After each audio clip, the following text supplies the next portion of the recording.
اور یہ یاد رکھو جو منگنی ہونے کے بعد آپس میں بات چیت کرتے ہیں نا, یہ لکھ کے لے لیں, ان کا شادی کے بعد رشتہ کامیاب نہیں ہوتا, سوائے 1-8% کے. 99% طلاقیں ہوتی ہیں. جتنا شادی سے پہلے لڑکی سے ریزرو رہو گے نا, اور لڑکی آپ سے ریزرو رہے گی, اتنا ہی شادی کے بعد کامیابی کا چانس بڑھ جاتا ہے.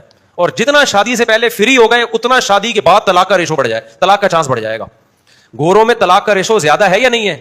کیوں ہے؟ شادی سے پہلے بہت زیادہ فری ہوتے ہیں.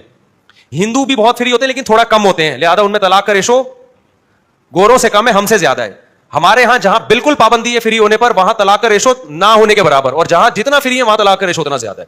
یہ کسی عالم نے بڑی پیاری بات کہی, انہوں نے کہا کہ جب بھی کہیں آپ کی رشتے کی بات ہو اور آپ نے فون پہ گپ شپ شروع کر دی تو سمجھ لو جتنا ابھی فری ہو رہے ہو شادی کے بعد اتنا ہی نفرتوں کا ریشو بڑھ جائے گا. یہ کچھ اللہ کا نظام ہے ایسا, اور مشاہدہ بھی ہے یہ, مشاہدہ بھی ہے یہ.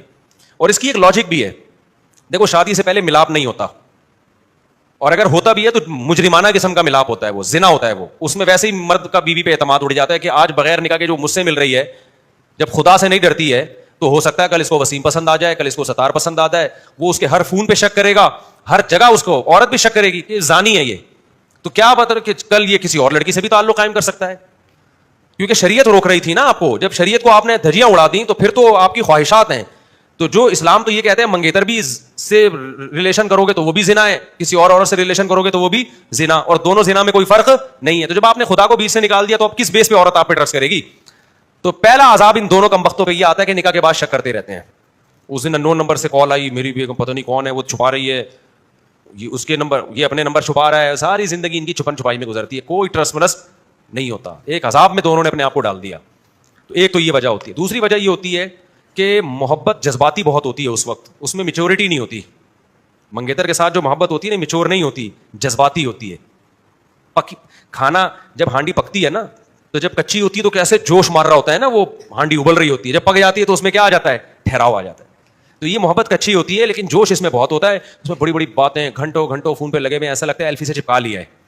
جب دونوں کا ملاپ ہوتا ہے, پریکٹیکل لائف میں شروع ہوتے ہیں, تو میچورٹی آ جاتی ہے, وہ جذبات نہیں رہتے. جب جذبات نہیں رہتے تو عورت وہی توقع کرتی ہے کہ پہلے تو گھنٹہ گھنٹہ فون پہ چپکا رہتا تھا, اب 2 باتیں کرو تو منہ ادھر کر کے سو جاتا ہے. پہلے تو قائد اعظم کے مزار پہ ہم جایا کرتے تھے ملنے کے لیے, اب میں ملنے کے لیے اس کے کمرے میں بیٹھی ہوئی ہوں, یہاں نہیں آ رہا, دوستوں کے ساتھ گٹر کے ڈھکن پہ بیٹھا ہوا ہے. اور جس گٹر میں ڈھکن نہیں ہے ڈھکن تلاش کر رہا ہے, کیونکہ کراچی میں بہت سے گٹروں میں ڈھکن نہیں ہے. تو یہ چیزیں کیا کرتی ہیں بدگمان. اگر دونوں کا پہلے ملاپ نہ ہو, باتیں نہ ہو, تو پھر شادی کے بعد یہ بات چیت شروع ہوتی ہے. 6 مہینے تو بات چیت میں گزر جاتے ہیں, محبت اتنی ہوتی ہے.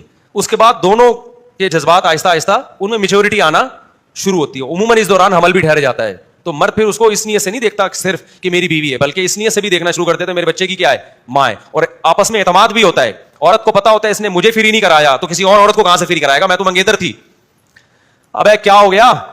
اور مرد کو پتا ہوتا ہے میں اس کا منگیتر تھا, پھر بھی اس نے خدا کے خوف میں مجھے فری نہیں کرایا, حالانکہ اس کو پتا تھا میں اس کا میاں بننے والا ہوں, تو کسی اور مرد کو کہاں سے لفٹ کرائے گی. چھوڑو ایسے جیسے چل رہے ہو چلتے رہو. پاگل تھوڑی, مجھے ان باتوں کے پیسے تھوڑی مل رہے ہیں یار. جو کرنا ہے کرو, گدھے گھوڑوں والی زندگی گزارو, منگیتر کو لوگ ڈیٹے مارو, یہ کرو وہ کرو, جاؤ جو مرضی کرنا ہے. اور اب تو ایسے بغیرت ہیں, منگیتر کو لے کے گھوم رہے ہیں, ولاگ بھی بنا رہے ہیں, یعنی اپنے زانی ہونا دنیا کو بتا رہے ہیں. 2 بول بولنے میں کتنا ٹائم لگتا ہے. خدا کے بندو, تم خدا کے قہر کو, اللہ کو کتنا غضب آئے گا. اسلام میں نکاح مشکل ہوتا, ہندوؤں کی طرح پنڈت کے پاس جانا ہوتا, آقے کے ساتھ چکر لگانے ہوتے, چرچ میں جانا ہوتا, تو آپ کہتے ہیں یار بہت مشکل کام ہے. اسلام میں کتنا آسان ہے بھائی. تو منگیتر کے ساتھ گھوم ہی رہا ہے تو 2 گواہ بلا کے ایجاب و قبول کر کے بول دے میری بیوی آج صحیح ہے, اور اس میں ماں باپ سے پوچھنے کی ضرورت نہیں ہے. لوگ کہتے ہیں میں منگیتر سے نکاح کرنا چاہتا ہوں, گھوم رہا ہوں, ڈیٹے مار رہا ہوں, امی راضی نہیں ہے. تو میں نے کہا ڈیٹے امی سے پوچھ کے مار رہا ہے, تو ڈیٹ جو مار رہا ہے ابا سے پوچھ کے مار رہا ہے. جب اس زنا کرنے میں باپ کی پرمیشن تجھے نہیں چاہیے تو نکاح کرنے میں کیوں کر رہا ہے تو.